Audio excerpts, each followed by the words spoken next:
Bref.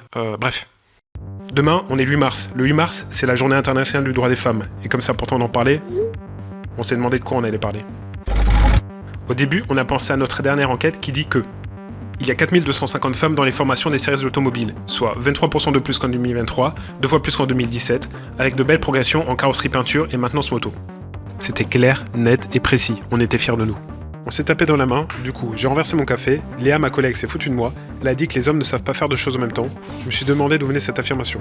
En 1982, une étude a prétendu que le corps calleux de l'homme était moins épais que celui de la femme. Le corps calleux, c'est ce qui relie les deux hémisphères du cerveau et permet le passage d'informations. En gros, celui de l'homme ne suffisait pas à le rendre multitâche. Cette étude a été réfutée, mais l'idée est restée.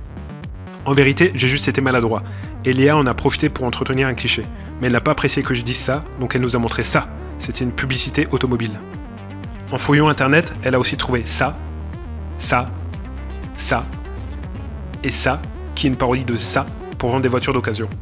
Tu sais que t'es pas le premier, mais est-ce que ça te gêne? Ces pubs suivaient le même raisonnement. Femme plus voiture égale fantasme ou accident. Ce raisonnement a même influencé notre générateur d'images IA. Dès qu'on lui demande des illustrations de mécaniciennes, il nous sort ça ou ça. De fait, Léa nous a demandé qui était vraiment victime de clichés. Elle m'a regardé, j'ai regardé, la pub m'a regardé. Tu sais que t'es pas le premier. Mon corps calleux a planté, et j'ai demandé qui veut des M&M's. Au final, on ne pouvait pas s'arrêter là. On devait aussi rappeler que la parité n'est pas une fin en soi, on ne veut ni féminiser nos métiers pour suivre la tendance, ni faire croire que la mécanique peut passionner toutes les jeunes filles. Mais pour oublier ça et changer ça, on devait rappeler que ça, ce n'est ni une anomalie ni une exception. Et ceux qui avaient validé ça se débattaient désormais pour ça. D'ailleurs, pour continuer à provoquer ça, il fallait se souvenir de Simone Veil.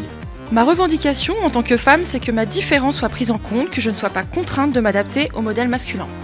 Parce que ça commence avec ça. Et si ça, c'est tourner le dos à la moitié de ses clients, refuser ça, c'est renoncer à 50% de la population active. Et ça, ce serait une grave erreur. Bref, les services de l'automobile ont besoin des femmes. Au fait, c'est qui elle ? Ah, c'est Marie Anderson, inventeur de l'essuie-glace. Florence Lawrence, inventeur du bras de signalisation. Et Margaret Wilcox, inventeur du premier chauffage en voiture. Je me suis dit que ça serait bien de leur rendre hommage.